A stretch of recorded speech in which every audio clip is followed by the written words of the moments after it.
A 34-year-old Caucasian woman, Gravida 1, par 0, presented to our hospital with repeated attacks of mild vaginal bleeding.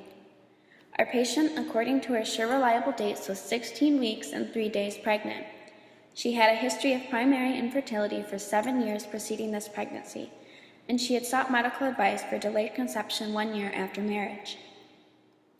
Male factor infertility was excluded by a single semen analysis, and she was informed that her hysterossalpingography was quite normal. She was given medical treatment that she could not recall to improve her cycles. These were infrequent, irregular over the last 5 years. She used these medications for about 4 months, after which she reported some improvement in her cycles, but conception did not occur. A hormonal profile was ordered, and our patient was examined transvaginally by ultrasound. Subsequently, she was informed she had bilateral polycystic ovarian syndrome. Her physician prescribed clomiphene citrate, Clomid Global Nappy Egypt 100 mg for 5 days, beginning on the 2nd day of her cycle.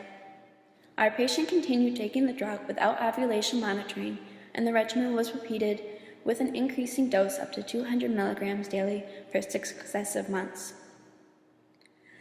Laparoscopic ovarian drilling was performed, and our patient resumed using clomiphene citrate 3 months after the operation without prescription.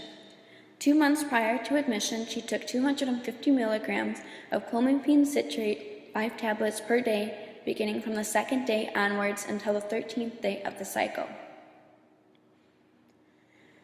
Our patient had missed a period immediately after this haphazard regimen. Pregnancy was confirmed by a urine pregnancy test, then by a transvaginal ultrasonographic examination that was carried out 6 weeks and 3 days after her last menstrual period.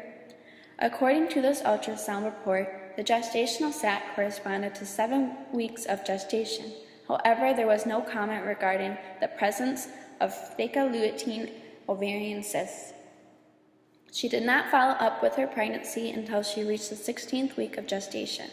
At that time, she experienced recurrent attacks of vaginal bleeding that she described as mild and dark-colored.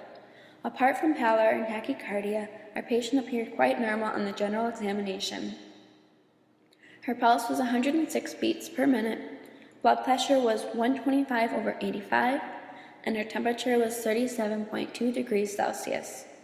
Abdominally, her uterine fundal level was equivalent to 28 weeks, and the uterus was dewy in consistency in most of its mass. A transabdominal ultrasound examination revealed a huge, complete, hydatid form mole occupying the lower pole of the uterus and coexisting fetus with this placenta that were enclosed within a separate sac. Our patient was admitted to the hospital, and full laboratory investigations were ordered. Her blood test results revealed microcytic hypochromic anemia, and her hemoglobin level was 9.6 grams per deciliter. Other investigations were normal.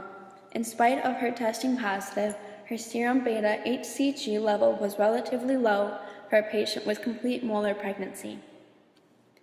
8,354 milli-international units per milliliter and 7,799 milli-international units per milliliter in 2 serum samples drawn 2 days apart.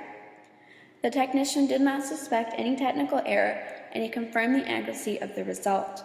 However, we consider the possibility of falsely low results, and accordingly, a senior specialist was consulted.